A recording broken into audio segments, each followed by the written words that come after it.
that you could, a noticeable result, because a lot of the requests that were being sent in all had messages about the environment, and that was great for me. It meant that what I was talking about was actually falling on ears that kids would listen to this. Now, a few years ago, my husband and I started to build one of the first eco homes in Singapore, and we decided that we had to share our experiences and the resources that we were finding through this process, and so we started a website called greenkampung.com, which was basically just to share the information, the trials and tribulations of building a green home in Singapore, and it has quickly grown into what it is today, and we cover everything from food to design and business, and it's not a treehugger.com, which we aspire to be, but it is my small effort to be able to share the information that I come across in my daily life. Now, we're currently creating new television and online programs that will focus on simple, actionable, doable actions that are applicable to all walks of life, and I think this is the key. Now, I believe that everyone has the power in their hands to pass on information that they've gathered with the power of technology that we have today. You just need a phone, and you need internet connection, and everybody can be a broadcaster, or a publisher of content, or an aggregator, which is what Green Kampung does. We pass on the good stuff that we find to an audience that may not already have access to this kind of information. So we no longer really need to wait for the TV networks to produce this content, because unfortunately sometimes they're just not that hooked onto it. So that's the change that we want to see. Mediums like the internet are giving us the power to lead by example as individuals.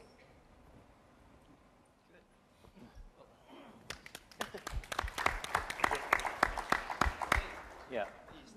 No, go for it. Is this working? No, it's not, mate. Not very well. Sorry. Is this working? That's working. First of all, thank you for inviting me. I'm humbled to be here. I feel almost least qualified to be on the stage with this panel. I often think that the media and part of the business I do is part of the problem. I've been looking at the conversations that I have being in the advertising industry across Asia Pacific, and in 2006, 2007, there seemed to be a real momentum for having conversations about, as a brand, standing for sustainability, as a brand taking on some of these big issues, and many of our clients were very concerned about it. And then we had a slight crisis around the world, and a lot of money disappeared out of the system. And coming out of that, in the last year, all I see from the advertising and the media industry is conspicuous consumption. The biggest advertisers are banks, real estate companies, automobiles. And all that good momentum we had in 2006, 2007, we forgot about. We're telling you to spend on credit cards faster, more, at 29.99% interest, when the cost of money is only 1%. We're telling you that you need a new plasma 3D screen TV.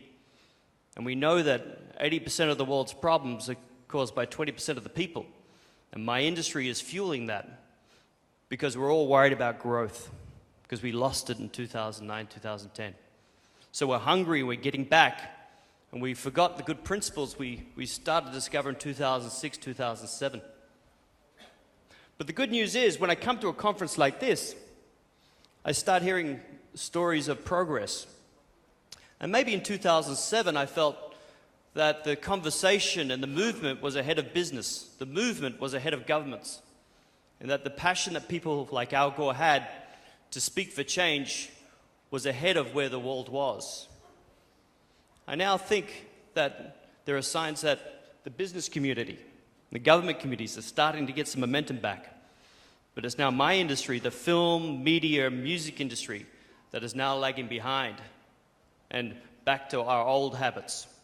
And I think it's a good time for us to change. And I think we need to drive much more accountability. And Vitmar mentioned money, and he's right. Across Asia Pacific, the TV stations, the radio stations, the newspapers, and these influential media, they look for money, so they go where crises are. They go where the stories are. And there's a small story with MediaCorp in Singapore a few weeks ago. They got into a bit of trouble because after the tsunami in Japan and there was this crisis and devastation, and they sent out an email to somebody, to the whole industry saying, this is a good time to buy TV now. Ratings are up. Ad slots. Ad slots. Ad slots. And this is how they think. They think, wow, here's a crisis, I'll get ratings, this is what I should buy. And they don't see the crisis in the environment. And that's why we need platforms like TreeHugger to push the message into a place, into a space where people can grab it. But I don't think the mainstream media can be so lax in their attitude. And I think in terms of money, if you think about how much money the advertising industry gives to these people, I mean, the company I represent probably has about $50 billion worth of billings around Asia Pacific. It's a fair bit of cash. What happens if we said to the media channels, we're not going to support you with our brands unless you had a certain amount of content that was geared towards the right messaging. We're not going to support your brand if you're going to continue to put wrong content out. What happens if we had some way to measure how much content came into the right spaces, the right messages? I read for the papers this last week, I read the New York Times, I read the Washington Post, I read the Straits Times and the Jakarta Post, the Globe over the last week. And there was probably 1 to 2% of all articles were dedicated towards a crisis as large as this. 99% of the communication was, what does some soccer player say, what wedding is on today? But the real issues, the big issues, skated over.